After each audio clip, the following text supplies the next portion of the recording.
pusa. Okay. Ayan na. Nakabidyo siya? Galing ah.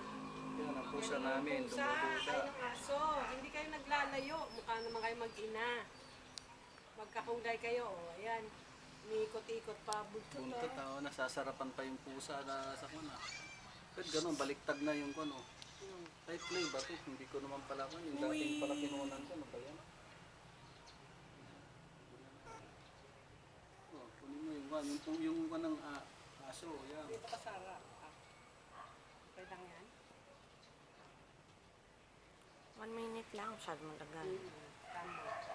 Yan ang tuta namin. Magkakampi sila ng pusa ko. May kasamang paa. Kasama kong paa. Tuta namin. Dumududo sa pusa. Halay, taas pa niya yung paa niya. Oh.